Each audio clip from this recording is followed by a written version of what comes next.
When you start off as an entrepreneur and you don't know the value of your human capital existing in the business, that means you don't know your business. And that means you don't value your people. And you're forced not to value your people because IFRS says you shouldn't. You know what IFRS is? International Financial Reporting. Yeah. They have zero value for you people sitting out there because you're nobody. But yet, if I take my people out of the business, I have nothing. I have a shell with a bit of equipment. Yeah?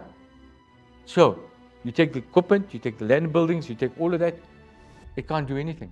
You put the human capital in, it's a business. It generates cash flow. But there's no value to us as workers, employees. It can't be right.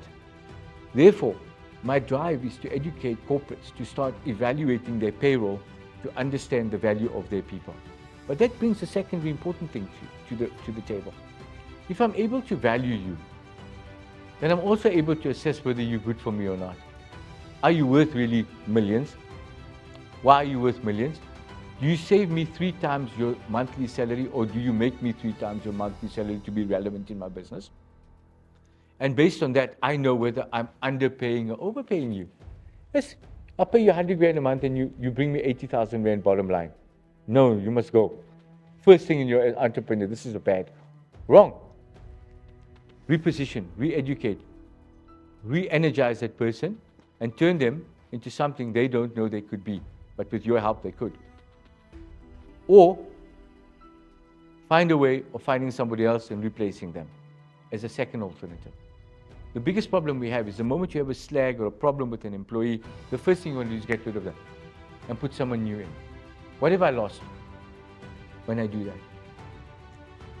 No, not only that, institutional knowledge. Gone. Balance sheet has gone down. I became poorer. But if I as an employer know that you're valuable to me, and by getting rid of you, I'm reducing my balance sheet because you may not be charging optimally now from a cash flow perspective, but you're valuable to me for other reasons as well, possibly. But you need to go through that process of identifying every single person and evaluating them. But you can't evaluate them without being honest to yourself as a business owner. And being honest says, does it make sense for me to keep that person? They must either save me money, 3 times the value, or create income that goes to the bottom line 3 times, is my rule. Makes sense, doesn't it? Why would I want to employ you and don't make any money for me?